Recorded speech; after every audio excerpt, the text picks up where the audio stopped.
Welcome back to Live for Love TV. Today is the 13th day of the 6th month of the 23rd year inside the 21st century. Hope everyone's doing extremely well out there. Excuse me. Today I thought I'd talk a little bit about stress.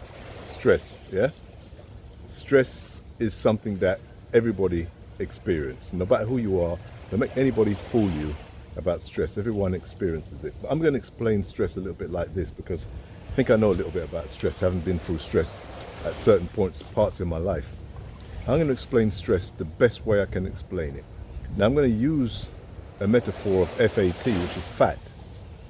Fat, I'm going to say, is something that is essential for the human body to live. You need a certain percentage of fat on your body, in your body, in order to survive and to live. If you go below a certain degree of fat, you will start starving and your organs will start to struggle and you will die.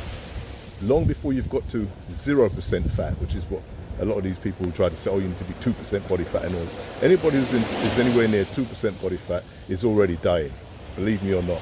They're not going to be long for this world if they stay at that, try to stay around about that body fat for any period of time. So even when you see people who claim to be bodybuilders and stuff like that, who get down to some single digit body fat, they do that for one show and then they're gasping for food to stay alive. Yeah, they start gorging the day of the competition once they've gone through that. So fat is essential. You must have fat.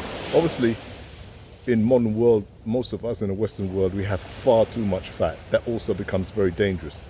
And so there is an equilibrium. There's a level you need to be at optimum health. Fat should not be demonized, it just needs to be understood.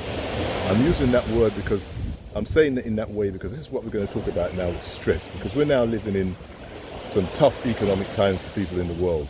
I'm not particularly saying that they're worse than 100 years ago, but because of what we desire in this world, because of how we've set our lives up, it's become very, it seems to be more stress now than there ever was. And with this social media and, the current way that we're distancing ourselves from our communities and family breakdown, stress becomes more apparent and it becomes more severe to a lot of people. And you'll be seeing it, if you're not feeling it yourself at high degrees, you'll be seeing it around you.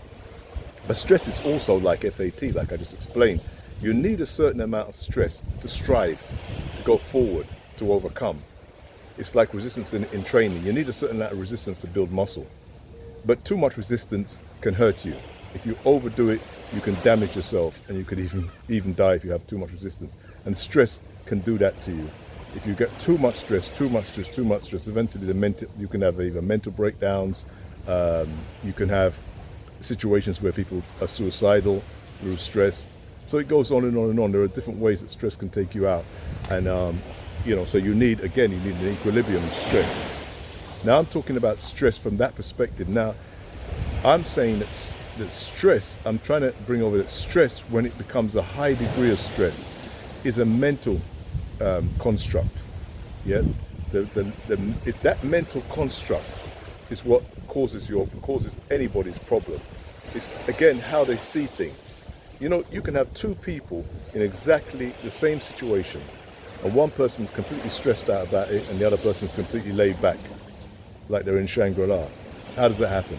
Because it's a mental construct. It's how you approach things. And because I've continued on Live for Love TV to try and get us into a place where we're not stress-free, because we don't want to be stress-free, because we can't strive without it, but to have a reduction in the amount of stress that we have, so that when we have things like a common economic situation, cost of living crisis, all the things that are happening around the world, the wars that are starting to get closer and closer to most of our front doors, that we don't go through the stress barrier and start getting, over concerned and worried about these things. The old saying, have no fear, have no worries for tomorrow, but for today has enough of its own. So don't worry about what's going to happen. The only way you can do that is to reduce the levels of stress. Now, how do you do that? You have to learn how to look at the things that are happening in life and in your personal life in a completely different way if you are stressed out. That's what it is. Don't let anybody fool you and try and say, I need to get rid of that thing that's stressing me. I need to get rid of that thing. You can get rid of it, but you're just going to put it onto something else because it's a mental construct. It's the way your mind is seeing things. And if you get rid of one thing, it's like getting rid of one addiction, you end up addicted to something else. You stop smoking, you become a sex addict. You stop drinking, you become a food addict. Whatever it is, if once you don't get rid of that problem that's causing you to be addicted, you're going to move it on. And stress is exactly the same. You need to know how to look at things. Many of you will know the name Viktor Frankl. Viktor Frankl was somebody who went through the Holocaust during the Second World War, and he wrote a book about it afterwards, and he talked about stress better than I could, and he was able to look at life in such a way that he came out of it completely different to most of the other people who were going through the very same stress. Now, that was the worst time you'd have thought in his life, but if you read his book, you'll realize that he sees life the way I'm trying to explain it now, where you add certain things to what's happening around you that adds stress to the way you think, to the way you think is happening in your life. So if I tell you that, what you're going through now is not half as bad as you think it is, you're going to feel a bit upset with me and saying, "Well, I'm in to know your business. I don't know what's going on. I don't understand." I know you're going to say all these things, because that's how the mind talks when you're going through stress. It assumes that the person who's trying to help you or trying to say it's not as bad as you think it is doesn't know what they're talking about. But many of us who've got to a certain age, we can look back at our teens and our young age, our teens and our 20s and stuff like that, and realize that all those stressful things that we thought we were going through are really, really bad. Looking back now, they seem minute, because we've gone through them and we realize on the other side that a lot of it was how we were approaching the problems that we were coming across, whether it's breakups with our partners, whether it's loss of jobs, whether it's loss of family members. These things were riveting to us at the time. They put us right to the barrier of our stress. But the truth is that it's the way you look at things. And if you go into something and approach it very positively, once you get up in the morning, you approach things very well and calm in the morning. Believe me, the things that happen to you during the day are not going to be as bad as someone who's already woken up in a stressful situation. Maybe not got enough sleep, they're tired, something happened the day before and they haven't let it go. Anything that happens to them during the day, even if it's just a little car incident where somebody comes across you, that could drive them, their stress barriers, to make them think a certain thing and then jump out of the car, and as you know, the rest is history, as they say. So I'm trying to come across to you with what I understand about stress. That's what I'll do. It's people can say it's anecdotal. It absolutely is. It's anecdotal. I haven't got any charts to show you.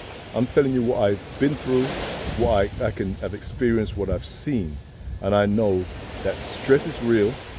You need stress, but the degree of stress that you have is based on your own mental construct. It's based on the way you look at life. Yeah. So if you decide that you're not going to be stressed out by things, you're not going to take them in such a way as if they're, the most important thing. If somebody pulls across you in your car and they haven't touched you and they haven't caused you to have to pull off the road, just look at it and say to yourself, something, I've got something more important to do in my life. My life is somewhere else. This person's up, and then move on. That's over. It's over with.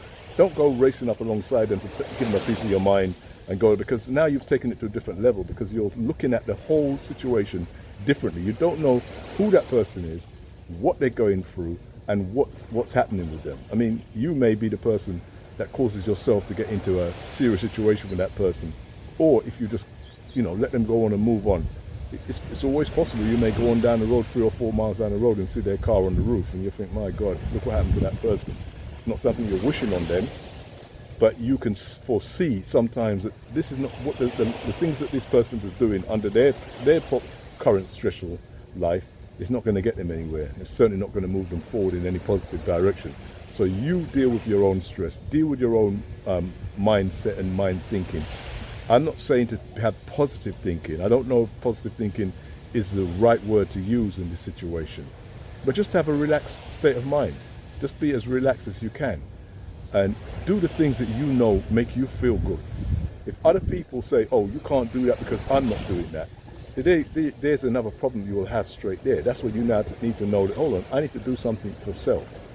I can't worry about what other people are doing or not doing. They're stressed out and they don't want to do what I want to do. If you need to get over a mountain, the person says, no, you have to wait for me. I'm not going over that mountain now. And you know that now is your only time, then go. Then go. Don't, I don't think you're a Siamese twin. So you don't have to worry about, you know, the person being dragged along with you. Just go and do what you have to do. If you need to be, you know, in an atmosphere like this behind me, and other people are not ready to do that yet, then just do it. Believe me, just do it, because time waits for nobody. Yeah, and the only thing will happen if you wait for people and they don't end up doing what you wish they would have done because you waited for them. You're gonna resent those people, and you're gonna feel really bad when you see them. You may have unnecessary arguments and fights with them because you think they're holding you back. Nobody's actually holding you back. You just do what you have to do, and as you do, the more things you conquer, the more things you do, the more you'll understand that stress is a mental construct, and you don't have to have it, and you don't have to be listening to the news every day, because that's what they do. They produce stress. They know, they understand that fear produces stress, and they understand that this fear and stress is so addictive. You know, there is no drug that you could take out on, you know, in the world that's as addictive as fear. So try and get rid of that fear and get rid of that stress that comes out of that fear. And the way you do that is by taking control of your mental faculty, taking control of your own thoughts and what you think and how it looks to you. Anyway, that's enough for today. Take care. See you soon. Live for Love TV. People, one step more.